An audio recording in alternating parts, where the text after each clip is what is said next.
একটি পরিত্যক্ত বাড়ি, একটি ভয়ঙ্কর অভিশাপ, আর দুটি সাহসী মেয়ে যারা অজানা রহস্যের পিছু নেয়। কিন্তু যে প্রতিশোধের আগুন একবার জ্বলে ওঠে তা কি সহজে নিভে? শুনুন, যদি সাহস থাকে।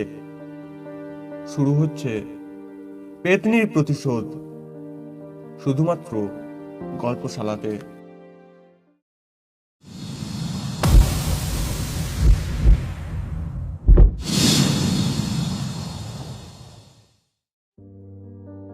একবার একটি প্রাচীন ও শান্ত গ্রামে, যেখানে সবকিছু ছিল প্রাকৃতিক ও সুন্দর, সেখানে দুটি ঘনিষ্ঠ বন্ধু সুমি ও তুলি বাস করত।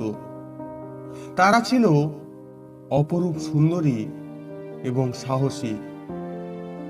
তাদের প্রতিদিনের জীবন ছিল সুখময়। তবে তাদের জীবনে একদিন একটি ভয়ঙ্কর ঘটনা ঘটে, যা তাদের সম্পূর্ণ জীবনকে বদলে দেয়। গ্রামের একটি পুরনো ভবন, যা অনেকদিন ধরে পরিত্যক্ত ছিল। সেই ভবনটি সম্পর্কে নানা ধরনের গল্প শোনা যেত। গ্রামবাসীরা বলতো যে বাড়ির ভিতরে একটি পেতনি থাকে, যে নাকি তার মৃত্যুর পর প্রতিশোধ নিতে প্রস্তুত। পেতনিটি ছিল এক কুৎসিত নারী, যার প্রেতাত্মা একটি দুঃস্বপ্নে পরিণত হয়েছিল। একদিন সুমি ও তুলি, যারা নিজেদের সাহসী বলে মনে করত, সিদ্ধান্ত নিল যে তারা ওই বাড়িতে যাবে এবং পেতনির রহস্য উদ্ঘাটন করবে। তারা জানতো যে এটি একটি বিপজ্জনক অভিযান হতে পারে, কিন্তু তাদের কৌতূহল এবং সাহস তাদের ঠেকাতে পারেনি। রাতের অন্ধকারে তারা প্রাচীন বাড়ির দিকে হাঁটল। বাড়ির প্রবেশদ্বারে পৌঁছানোর পর তারা একটি পুরনো তালা দেখতে পেল। তাদের সাহস দিয়ে তালা খুলে বাড়ির ভিতরে প্রবেশ করলো। বাড়ির ভিতরে ঢুকতেই তাদের মধ্যে একটি ঠান্ডা হাওয়া ছড়িয়ে পড়ল এবং একটি ভীতিকর অনুভূতি তাদের ঘিরে ধরল।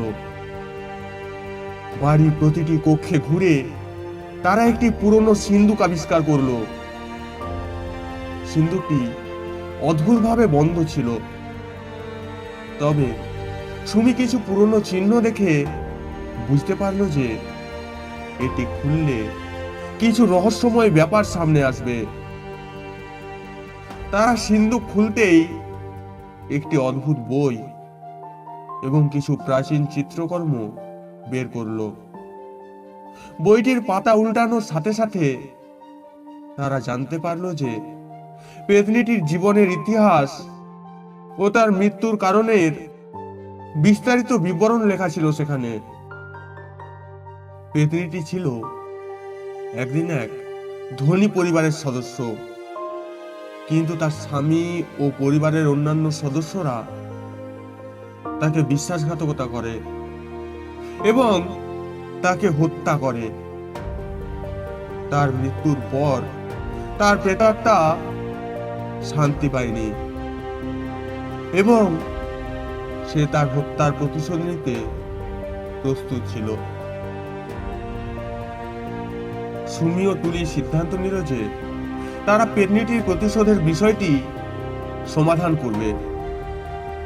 তারা গ্রামবাসীদের সহায়তা নিয়ে পেতনিটির মৃত্যুর জন্য দায়ী ব্যক্তিদের খোঁজ করতে লাগলো। তারা জানতে পারলো যে হত্যাকারীরা গ্রাম থেকে পালিয়ে গেছে এবং তাদের এখনো শনাক্ত করা সম্ভব হয়নি। তাদের অনুসন্ধান অব্যাহত ছিল। তারা বহুদিন ধরে বিভিন্ন প্রমাণ সংগ্রহ করে এবং অবশেষে হত্যাকারীদের পরিচয় উদ্ঘাটন করতে সক্ষম হলো। তারা জানতে পারল যে হত্যাকারীরা একটি দূরবর্তী শহরে বসবাস করছে। সুমি ও তুলি শহরে গিয়ে হত্যাকারীদের সন্ধান করল। তারা তাদের মুখোমুখি হয়ে তাদের পেতনিটির প্রতি দায়িত্ব নিতে বলল। হত্যাকারীরা তাদের অপরাধের জন্য অনুশোচনা করল এবং ক্ষমা চাইল। সুমি ও তুলি তাদের অপরাধের জন্য তাদের সাজা দেওয়ার সিদ্ধান্ত নিল, কিন্তু তারা পেতনিটির আত্মাকে শান্তি দেওয়ার জন্য একটি বিশেষ প্রার্থনা আয়োজন করল। প্রার্থনার মাধ্যমে পেতনিটির আত্মা শান্তি লাভ করল এবং তার প্রতিশোধের ক্ষুধা শান্ত হলো। গ্রামে ফিরে এসে সুমি ও তুলি গ্রামবাসীদের কাছে তাদের অভিযান এবং সাফল্যের কথা বিস্তারিতভাবে বর্ণনা করল। গ্রামবাসীরা তাদের সাহসিকতা এবং বীরত্বের জন্য তাদের প্রশংসা করল এবং বাড়িটি পুনরায় শান্তি লাভ করল। এই অভিজ্ঞতার পর সুমি ও তুলি তাদের জীবনের নতুন লক্ষ্য গ্রহণ করল। মৃত্যুর পরেও যারা শান্তি খুঁজছে তাদের সাহায্য করা। তাদের এই নতুন পথ চলা তাদের জীবনের এক নতুন দিক উন্মোচন করল।